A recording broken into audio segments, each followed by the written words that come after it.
All right, welcome YouTube audience. This is my first time, so I can't wait to see how this turns out.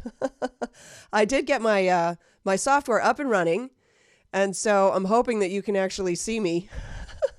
It's a whole learning process, frankly, to get all this done, and unfortunately, you guys are the guinea pigs. So bear with me. I'm going to be starting the show in just a few moments, and I've got to get everything ready to go in that respect. And then I will bring on my guest. I'm very excited to talk to Tina Marie Griffin, who had basically a big explosion in her life last week. And so we're going to get to the bottom of that. It's as bad as you might think that it is. You might be able to hear her in the background laughing. All right, so I've been assured that I won't be having feedback issues or anything like that. And I'm hoping that that's correct because I feel like I'm getting some of them. So the radio show will start in another minute and a half or so. And I'm excited. I've got a lot to chat with you all about today. And I do have some clips, so we'll be playing some clips. Hopefully those will work. They should work because I kind of re-rigged the whole thing. And I know some of you have been pulling for me. And it just occurs to me that I actually can't remember how to find out how, if you guys are, there we go. Okay, so I'm going to turn on live now so I can see messages. Oh, that's not what I want to do. That was a mistake. Oh, this is crazy. Okay, so we're going to talk a little bit about Mayor Pete Buttigieg, who broke his silence about the remains of the fetuses that were found in the home of an abortionist in Indiana. And it's interesting because when you hear him talk about it, I think the media is so sort of out of tune with that whole thing, with everything regarding that. I didn't see any commentary to the effect of what I'm going to go into. So I've got the video to play for you, and I want you to pay attention because it's really hypocritical. But of course we know that about Mayor Pete. And then I've got some audio of Warren on Colbert. For some reason, he really took her to task. I have a theory about that I'm going to share with you in just a few minutes. So we're just about to start the show. So bear with me. And then I'll bring on my guest and then we'll.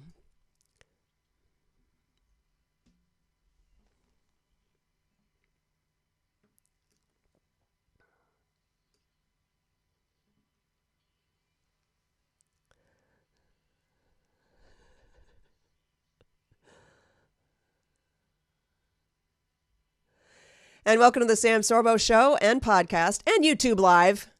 This is my first time on YouTube Live, so I'm winging it. We'll see how it goes. I had some great consultation over the weekend to get all of the tech stuff worked out. Hopefully that is the fact, and you guys can all hear me.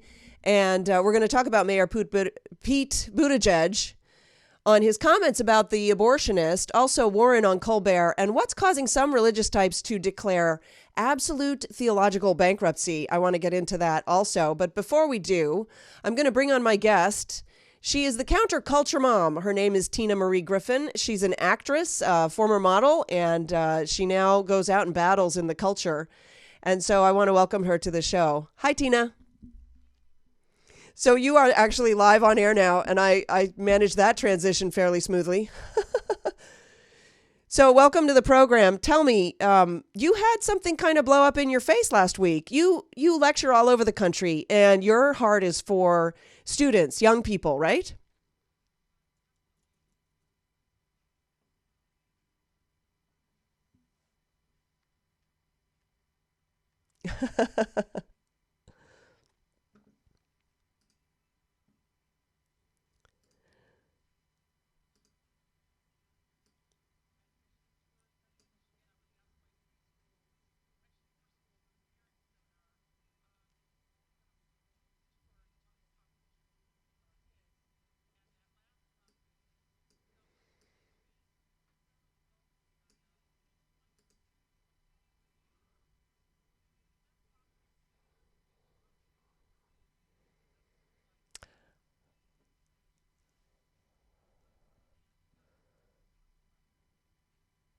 It's amazing. So they're all for tolerance until it disagrees with something that they believe so firmly in.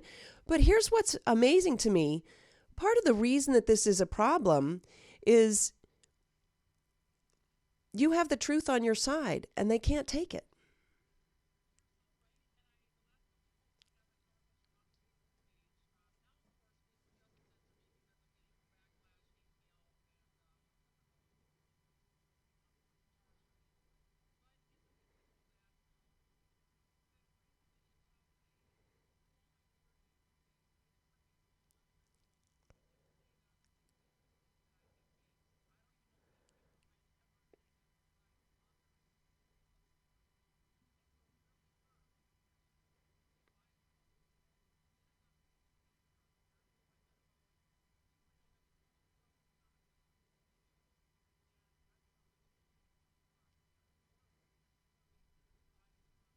Right.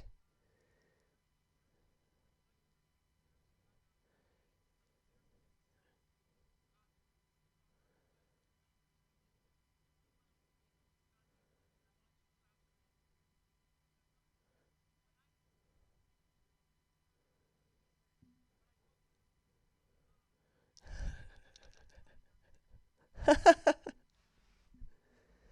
me ask you something.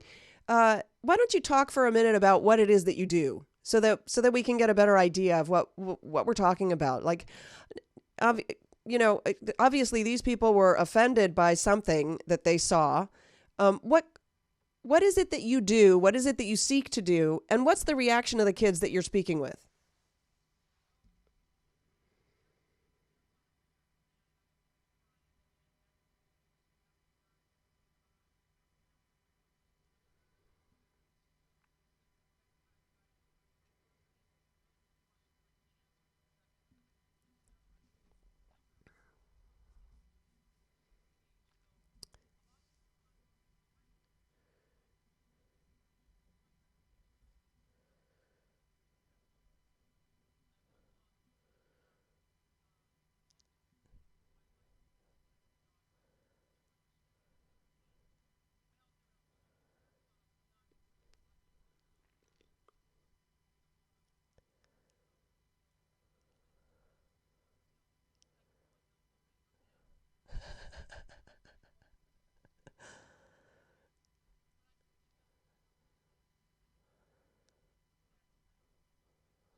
Right.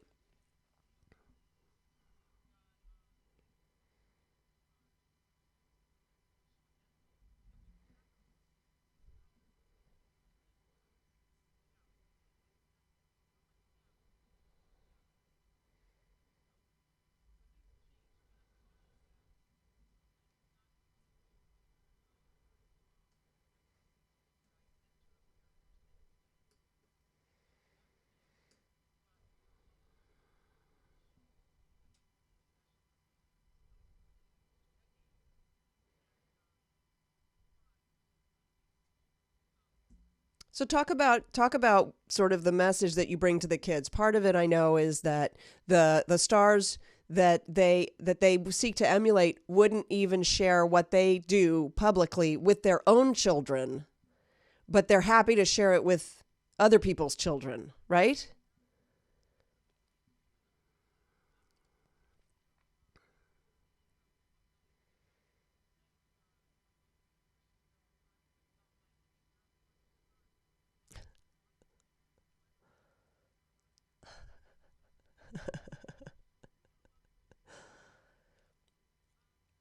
But it's not so much that. So Hollywood seeks to corrupt because there's a corrupt atmosphere, right? And there's an oversexed atmosphere, and there's all of that. But what we're talking about is the message that Hollywood wants to give to the youth of America. And you're speaking to the youth of America, and you're saying galvanize yourselves, because the message is a lie. And in fact, the proof is that some of the messengers won't give that message, the one that they're selling to you in their CDs and their DVDs and their films and their songs, lyrics. They change the lyrics for their own children to be able to listen to their own music.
Or protecting their children from exactly what they are putting out into the culture, right? So you did speak at two other schools this past weekend.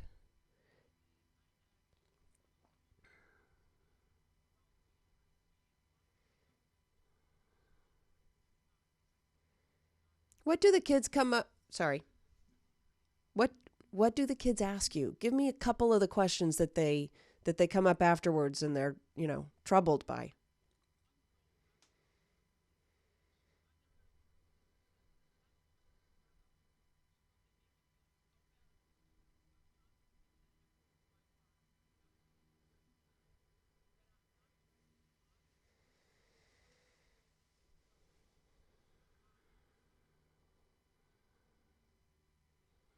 That I'm not dressing immodestly enough. That I need to dress more like a tramp.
Prodigal Son is a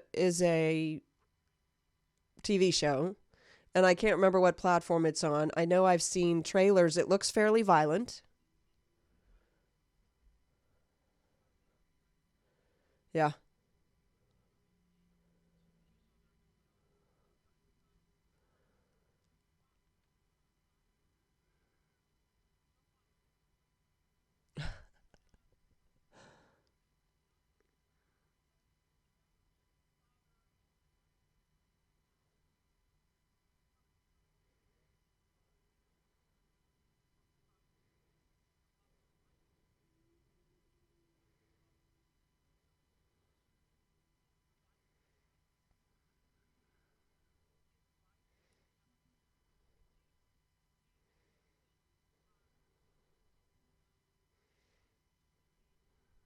Right.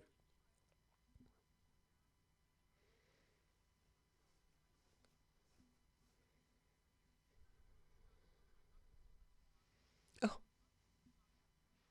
nice. Right. That's nice. So kids come up and ask you questions, and what's sort of the final upshot? You have materials for these kids, right? And you have materials for the parents.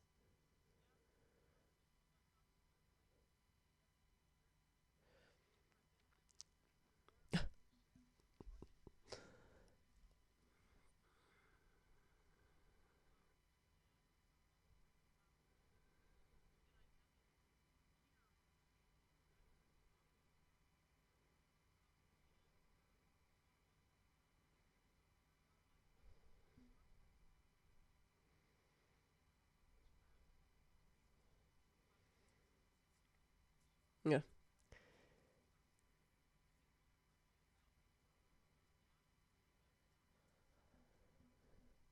So that's just on the App Store. Right.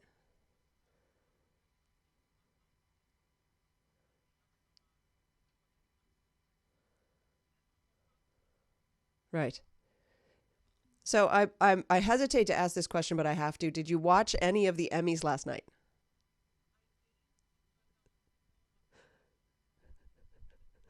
It Of course you were. It was like the Hunger Games.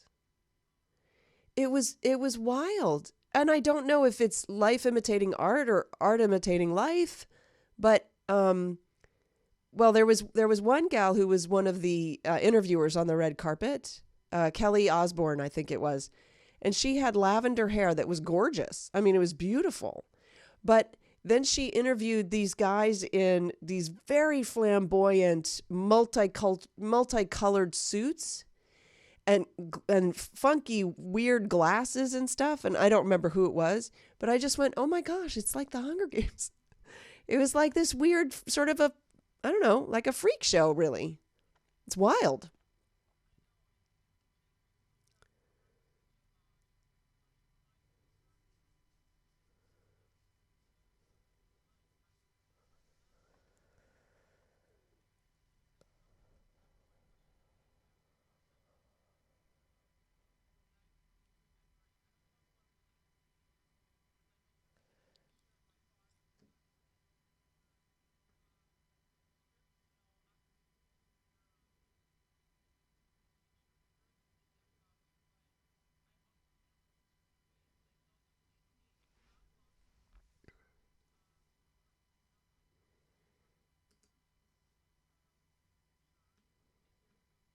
Yeah.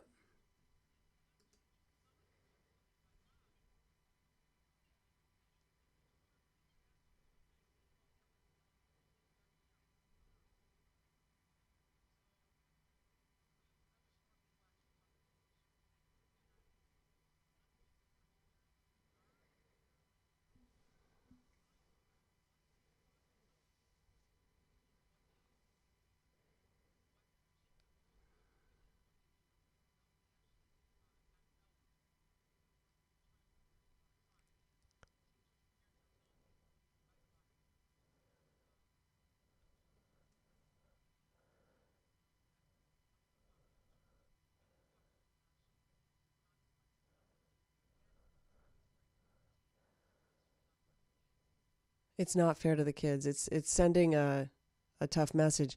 All right, so Tina Marie Griffin, thank you so much for joining me. How can people once again just give all of your info so that they can hear it?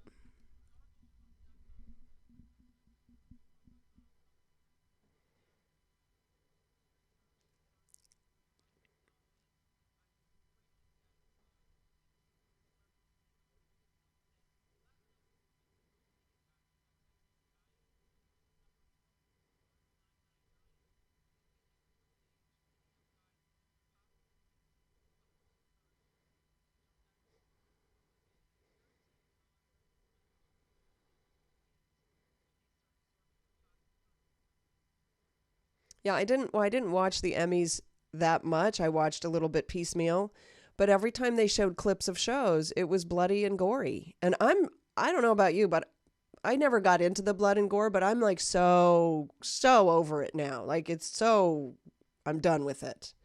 So, no.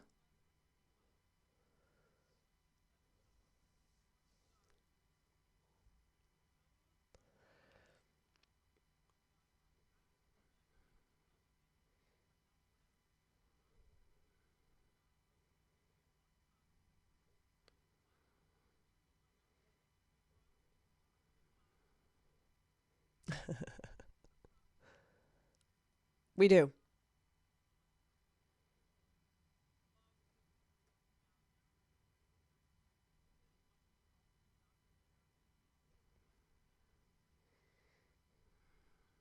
Right.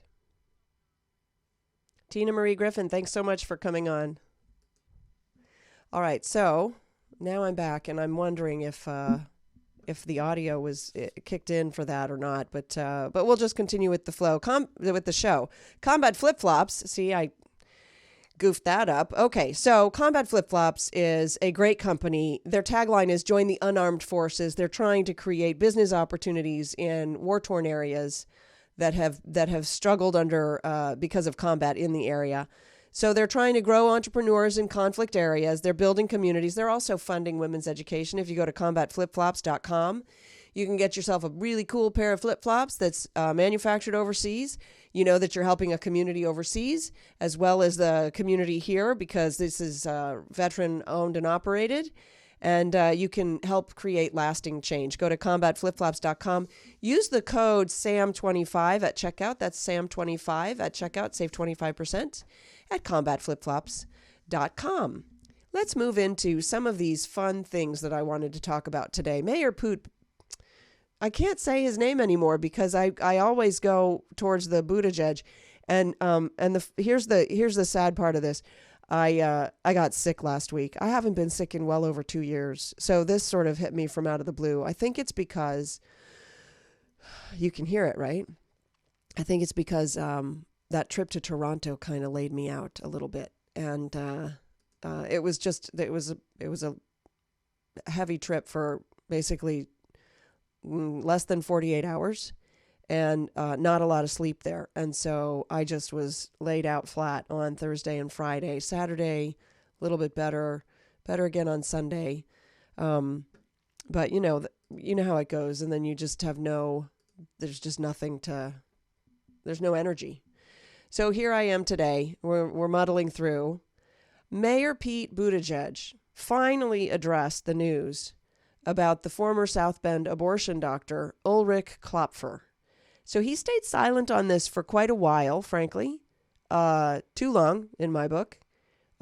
He is the mayor of South Bend. Police found more than 2,000 fetal remains at Klopfer's Illinois home. And Buttigieg, well, I'll let you hear exactly what he says. Just a really short clip.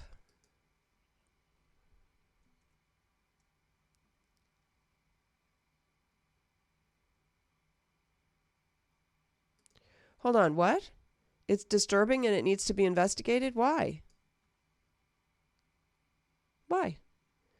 I'm going to play it again and then listen to what he says.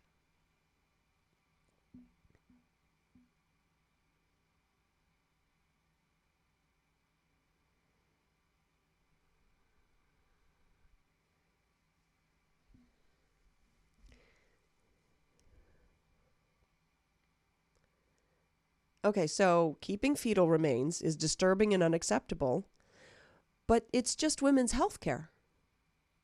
What's the big deal? Why is it disturbing and unacceptable, Mayor Pete? If it's just women's health care, it's just a clump of tissues, what's the big deal? Why is it disturbing? Why does it need to be researched or investigated, I should say? Can you explain that? You see, this is where they get caught up in their own hypocrisy.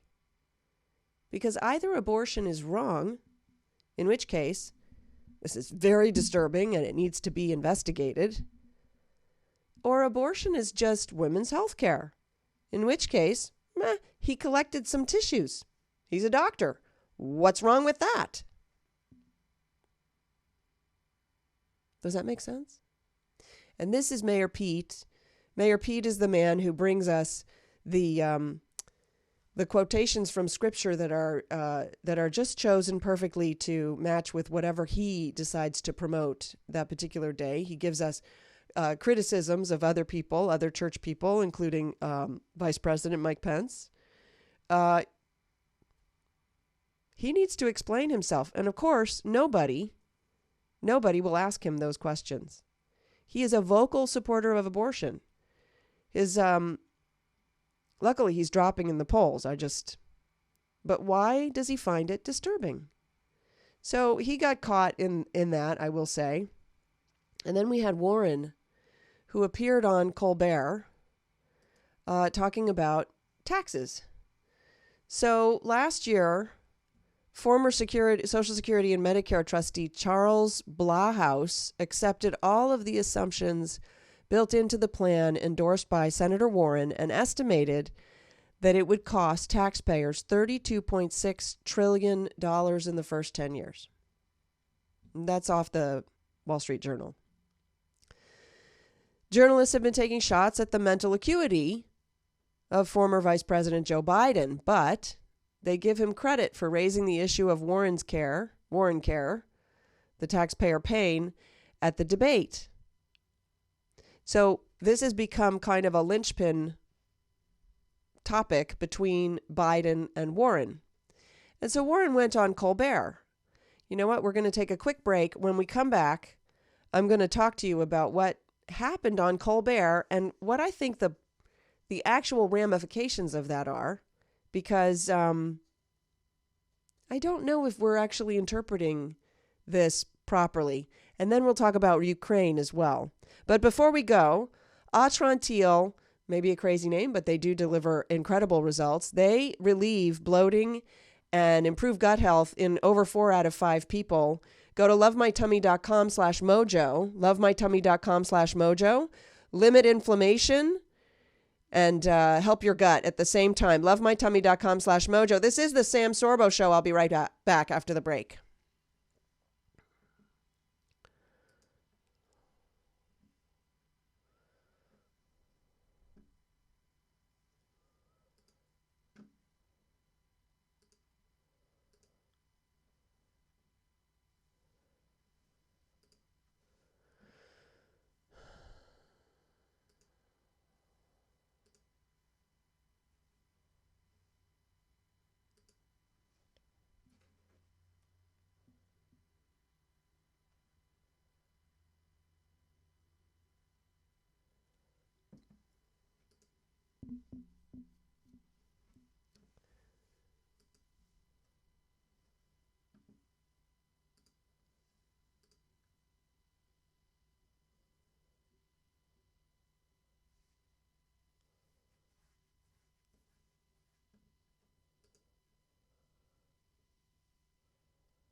All right, welcome back to the show. This is the Sam Sorbo Show and podcast and YouTube Live. Although the jury's still out on that because I'm not tech savvy enough to figure all of this out all at once. We're going to go into Elizabeth Warren on Colbert. So I found this really fascinating because he was tenacious. Typically, the politicians, the interviewers, I should say, the journalists are not tenacious. In fact, it caused me a great deal of consternation that Bernie Sanders was asked why he didn't give more in taxes when he is in the top 1% in earners, and he laughed it off, and the questioner didn't pursue. Because if he's a socialist and he believes in paying more taxes, then why didn't he pay more taxes? So this is Elizabeth Warren on Colbert. So her plan for, Warren Care, basically, which is different than Obamacare, not much. He's asking her, and he wants to know if it's going to raise taxes. So, listen to this.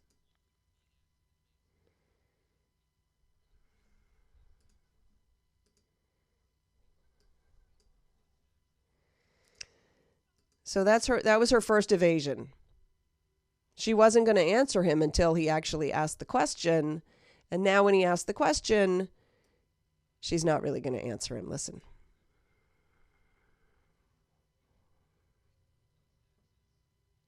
She laughs, by the way. That's just hilarious. It's not. It's not funny. It's a very serious question.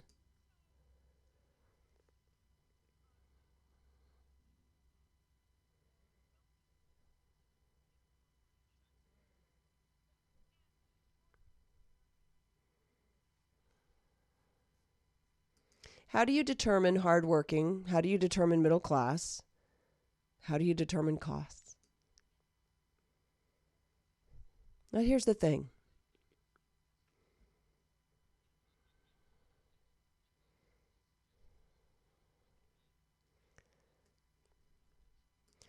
So he's doing this as a way of apparently bolstering her argument, right? He's going to make the case for why it's okay if your taxes go up because you're going to get value for that. But what I found so fascinating is the case that he makes. Listen to this.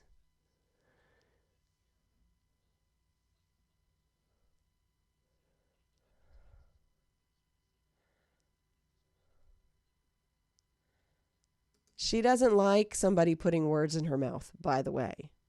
I'll just mention that. She's sitting there sort of biting her tongue. She wants to get a word in edgewise, but he's sort of ramrodding his views down her throat in a sense. Listen.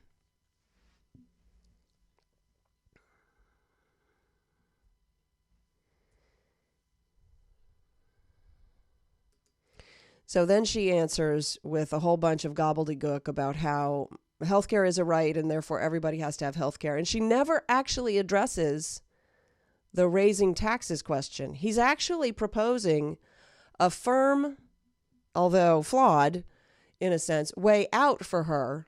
She never takes the bait. So I'm of two minds on this.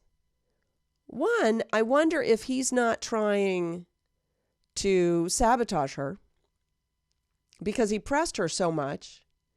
But he also has this idea that somehow if she makes the case that it's just like public school, that somehow she'll come out smelling like a rose, that somehow people will sign up for that. The problem with that is public schools are failing and everybody knows it. Government schools are failing. And he says, government schools, it's like you pay your taxes, but it's much cheaper to send your kid to the government school. It's not. Demonstrably not. In fact, I can't have the figures in front of me, but it's like $13,000 a year per student in California. I think it's closer to 20 in New Jersey. And yet, if you want to send your child to the private school, it's often less than what the government is paying the public schools for your child. And the government schools are completely overburdened with administrators. So most of the money isn't even going to the kids. It's going to the administration. And then there's like a trickle down, but you have all these reports of teachers having to come out of pocket to pay for supplies for their class. But then I started wondering, I thought, why would he seek to sabotage Elizabeth Warren? And I think that she's identified as one of the top contenders, and therefore, and they kind of want Joe. Maybe Colbert wants Joe. Maybe. But Joe's got his own problems, Joe Biden, because of this whole Ukraine thing. And so, then he was hit with a question by Steve Doocy off of Fox. And Steve asked him, what about the examination, the investigation into your son, Hunter Biden, and his dealings with the Ukraine? And Joe immediately pivoted. At first, he kind of lost his cool. And then basically he immediately pivoted to talk about what Trump did in Ukraine. You should be talking about what Trump did. Ask the right questions, he said. So something's got under his skin. And there's a part of me that wonders if part of the machine is trying to sabotage Joe. I could be wrong, but it seems to me that he is flawed, severely flawed. I mean, he's making a lot of what they're calling gaffes, but they're really bad mistakes. So I wonder, because now I'm like super suspicious of the whole machine after seeing what they did to Bernie Sanders, what the Clinton machine did to Bernie Sanders, and understanding that the Democrats don't believe in the vote. They believe in playing politics and massaging and sort of manipulating the system to their benefit. I wonder if they haven't chosen somebody. By the way, did you see they had side-by-side images? I retweeted it.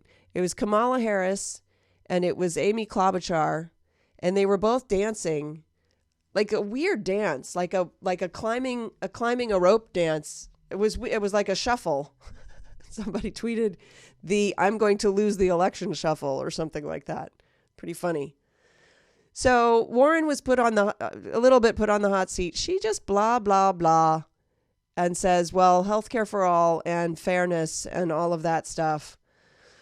I'm done with her. What's next? The religious types. So this is absolute theological bankruptcy, is a quote. Union Theological Seminary.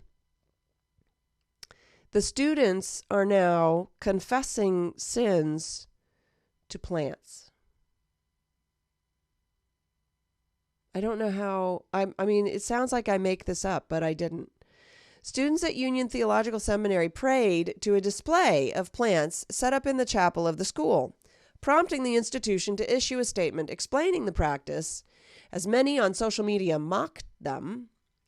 Today in chapel, it says, we confessed to plants. Oh, well, that explains that. Wait, what? The nation's oldest independent seminary. By the way, this is where Bonhoeffer came and studied.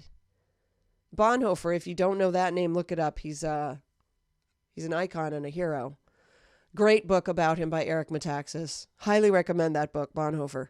They declared on Tuesday on Twitter, together we held our grief, joy, regret, hope, guilt, and sorrow in prayer, offering them to the beings who sustain us, but whose gift we too often fail to honor. What do you confess to the plants in your life? What? The ceremony, which is part of Professor Claudio Carvalho's class, extractivism. It's like a new word. A ritual liturgical response drew ridicule from many on Twitter, some of whom accused the seminary and students of having lost their minds. This is off the Washington Examiner, by the way. In response, the seminary's Twitter account began retweeting users who defended the ritual. And also, they issued a statement spanning a lengthy 10-tweet thread. We've had many questions about yesterday's chapel. They still call it chapel.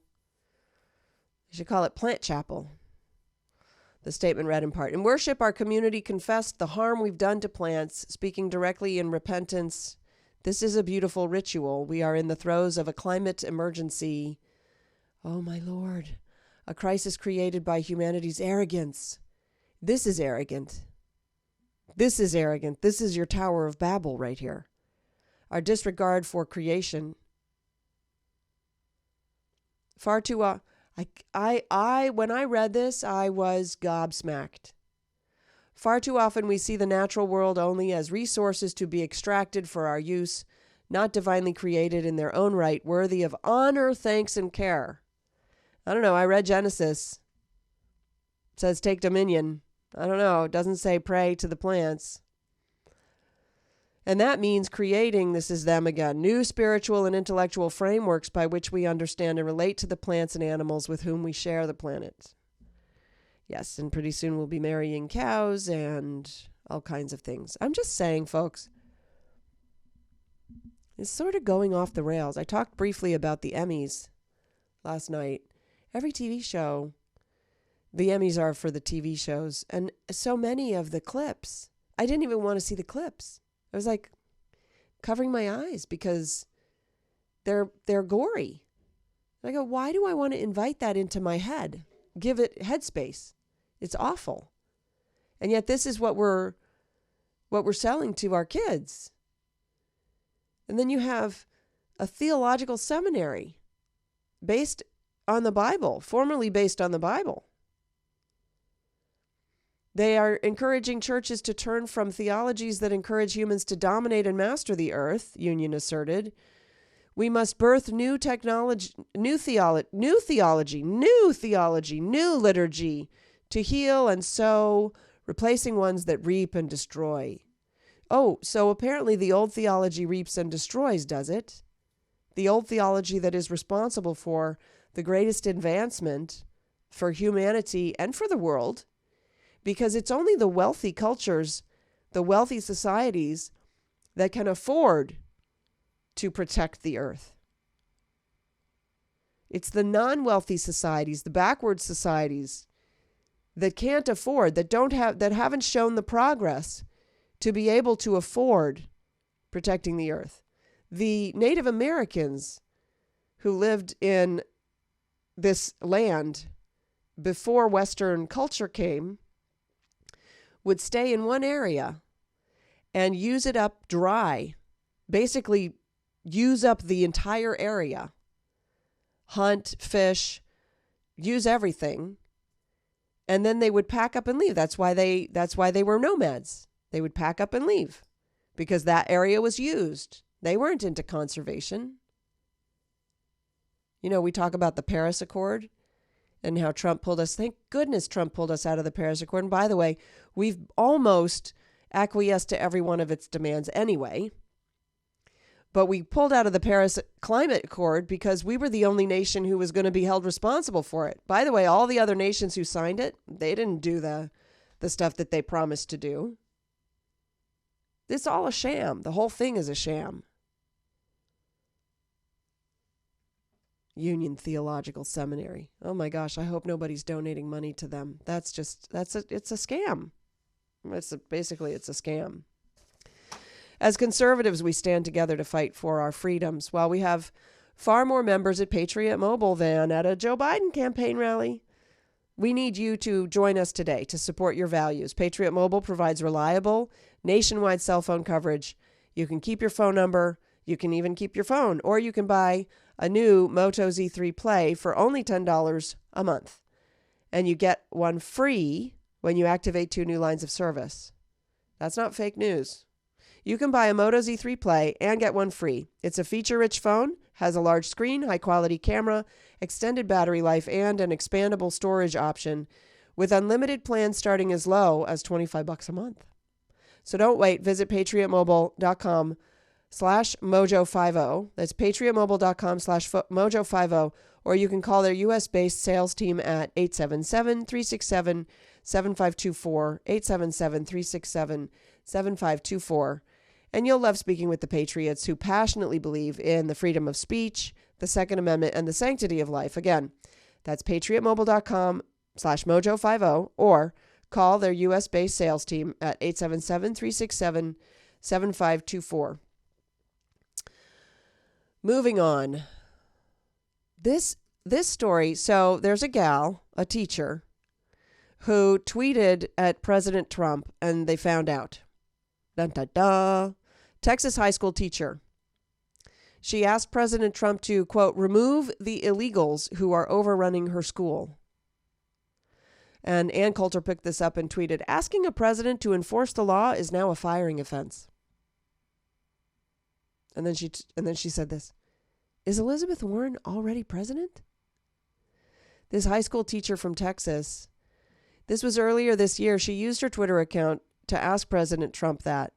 The Independent School District Board in Fort Worth formally fired her last week by voting unanimously to uphold its decision from earlier this year to terminate her. She reportedly was able to appeal the decision, or is able to appeal the decision if she so chooses. She should probably appeal and sue. An independent examiner already found her tweets were a private citizen's free speech about a matter of public concern. It's just frightening. She tweeted, she wrote, Mr. President, Fort Worth Independent School District is loaded with illegal students from Mexico. Carter Riverside High School has been taken over by them. Drug dealers are on our campus, and nothing was done to them when the drug dogs found the evidence. The school board then placed her on leave. Well, after the tweets began to get some press coverage in May. The following month, the school board voted unanimously to fire her, a decision the group voted to uphold last Tuesday. I hope she sues. I hope this goes all the way. I don't know. There are legal groups out there who can take this all the way, and they should. This is amazing. This is a freedom of speech thing. But here's what's astonishing.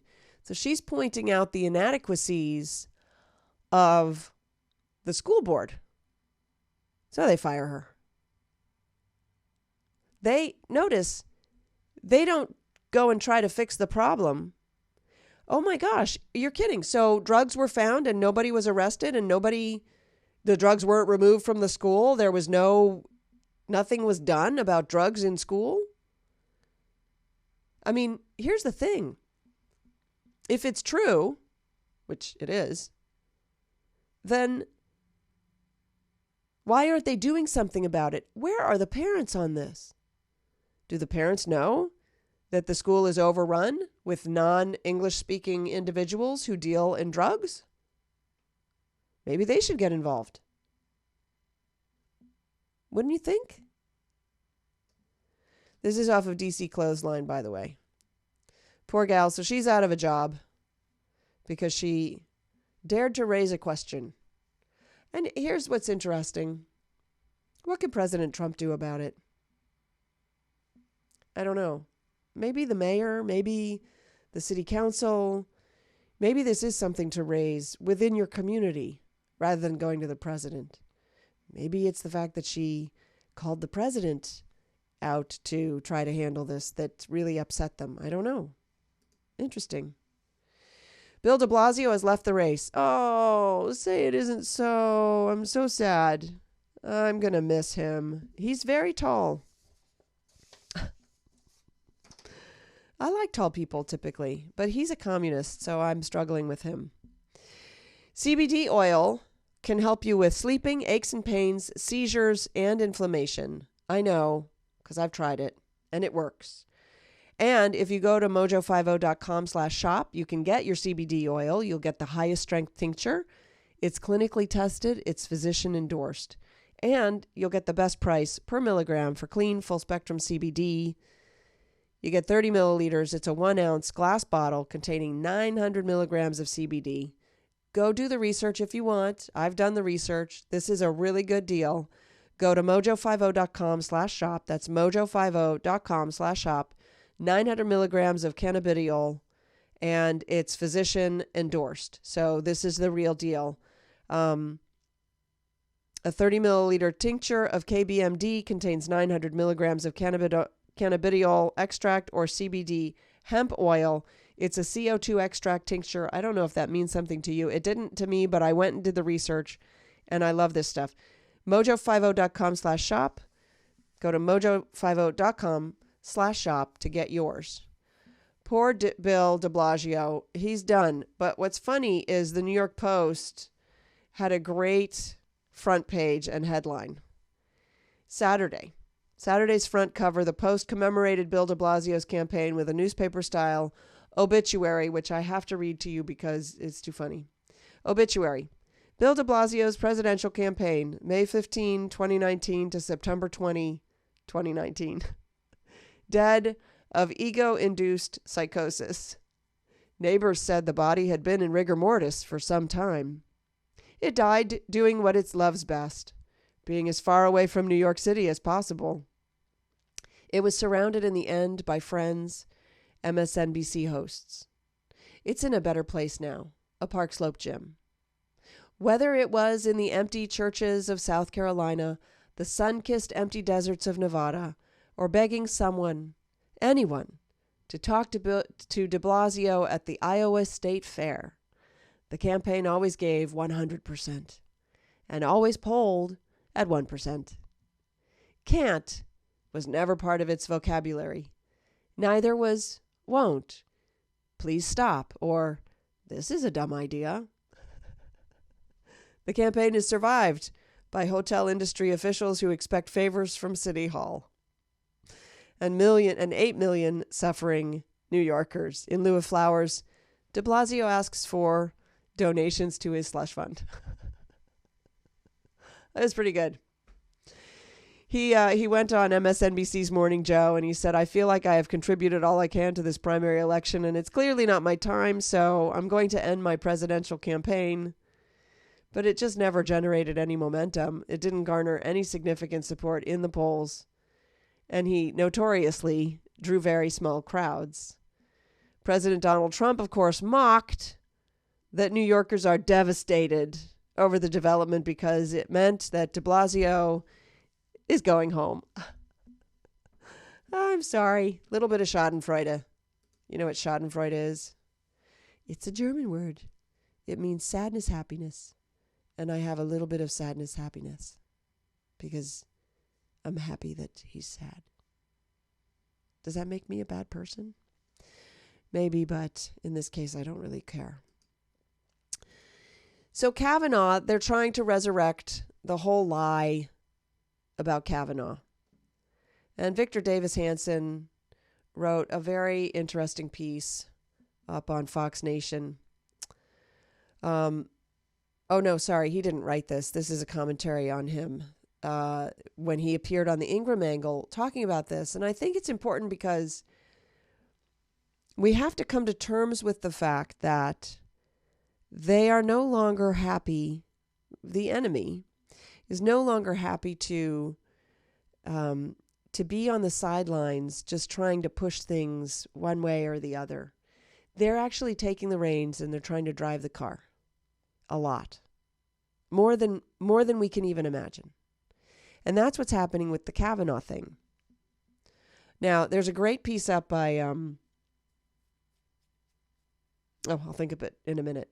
Who takes a very sort of snide look at the Kavanaugh thing and basically begs Democrats to bring Kavanaugh forward. And also, actually, there's another piece up where he's begging them to bring Joe Biden, to bring Trump's Ukraine forward, because when they try to impeach Trump and they start investigating Ukraine, Trump will then bring in Joe Biden and say, okay, then what about this? And they'll go, no, we can't talk about that. That has nothing to do with this. And Trump says, but it does, because Joe Biden actually bragged that he threatened Ukraine with their loan guarantee, $1 billion loan guarantee, if they didn't stop investigating his son, if they didn't fire the prosecutor who was investigating Hunter Biden.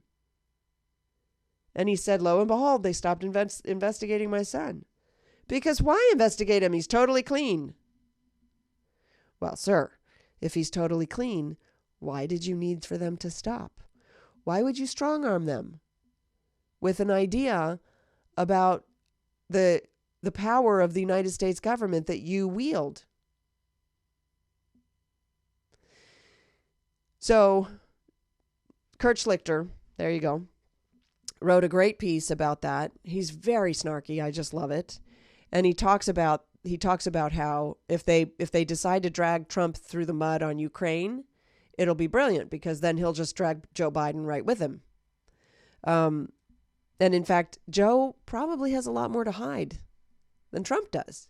In fact, the Ukrainian ministers are coming out and saying, there's no here. It's all cool. Everything's copacetic, which of course they have to do, frankly, because they don't want any feathers ruffled. They don't want any we don't want no problems, folks.